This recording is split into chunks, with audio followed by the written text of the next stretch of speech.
2009 ఎన్నికల్లో తెలంగాణలో పోలింగ్ ముగిశాక సీమాంధ్ర ప్రచారంలో నాటి సీఎం వైఎస్ చేసిన కామెంట్లు కలకలం రేపాయి. తెలంగాణ విభజన జరిగితే హైదరాబాద్కు వీసాలు తీసుకోవాల్సి వస్తుందన్న ఆయన వ్యాఖ్యలు జనం ఆలోచనలు మార్చేశాయి. విడిపోతే నష్టపోతామన్న భావన కూడా వైఎస్ సర్కారును స్వల్ప మెజారిటీతో నిలబెట్టిందని భావిస్తారు. ఇప్పుడు మరోసారి అదే సీన్ రిపీట్ అవుతోంది. విభజన తర్వాత తెలంగాణ రాష్ట్రంలో మొదటి ఎన్నికలు పూర్తి కావడంతో సీమాంధ్రలో నాలుకలకు పదును పెడుతున్నాయి ఈ పార్టీలు. హైదరాబాద్ లో వ్యాపారం చేయాలన్నా, ఓ ప్రైవేట్ కాలేజీ పెట్టుకోవాలన్నా, మరోటి చేయాలన్నా చంద్రశేఖరరావు, టిఆర్ఎస్ చంద్రశేఖరరావు చెప్తున్నాడు, అవన్నీ మూసేపిస్తానంటున్నాడు.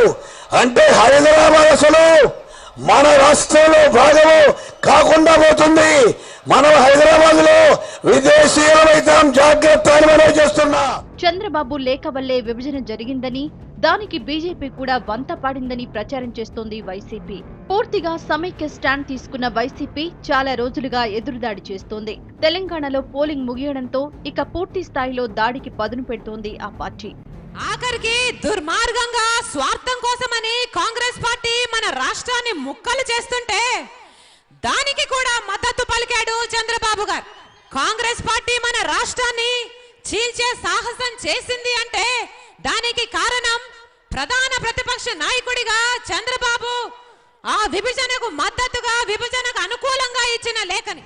మరోవైపు తెలంగాణలో పోలింగ్ అయిపోవడంతో టీడీపీ, బీజేపీ కూటమి కూడా విభజనకు కారణం వైసీపీయేనంటూ జనంలో సెంటిమెంట్ రేపే ప్రయత్నం మొదలుపెట్టింది. తిరుపతి సభలో పవన్ కళ్యాణ్ చేసిన కామెంట్లు కలకలం రేపాయి.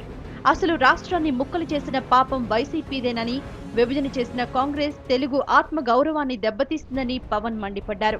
తెలంగాణలో ప్రచారంలో విభజన గురించి ఇంత అగ్రెసివ్ గా మాట్లాడని పవన్ తిరుపతిలో మాట్లాడడం హాట్ టాపిక్ గా మారింది. మరి ఇంతమంది ఎంపీలు గెలిస్తేనే కదా మీరు 5-10 సంవత్సరాలు యూపీలో కూర్చున్నారు. మరి సీమాంధ్ర అవసరం లేదా? సీమాంధ్రని చీకొట్టారు, మనల్ని కించపరిచారు, మనల్ని అగౌరవపరిచారు. వాళ్లలో భాగస్వామే ఈ వైఎస్ఆర్సీపీ.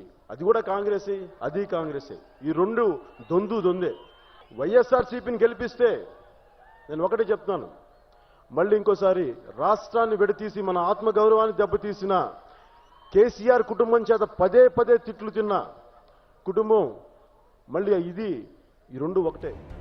ఇక బీజేపీ కూడా అదే పనిలో ఉంది. ఓవైపు మోడీ, మరోవైపు వెంకయ్య నాయుడు ఇద్దరూ విభజనలో సీమాంధ్రకు కాంగ్రెస్ అన్యాయం చేసిందనే మాట్లాడుతున్నారు.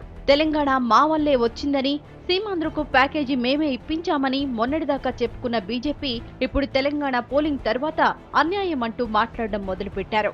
दिल्ली की सरकार, भाइयों बहनों, मैं आपको भरोसा देने आया हूं, आप अकेले नहीं हैं।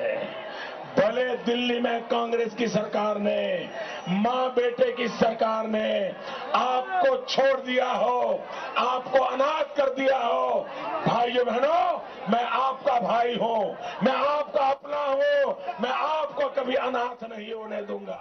2 దశల పోలింగ్ లో తెలంగాణలో ముందుగా ఎన్నికలు జరగడంతో 2009 సీన్ రిపీట్ అవుతోంది.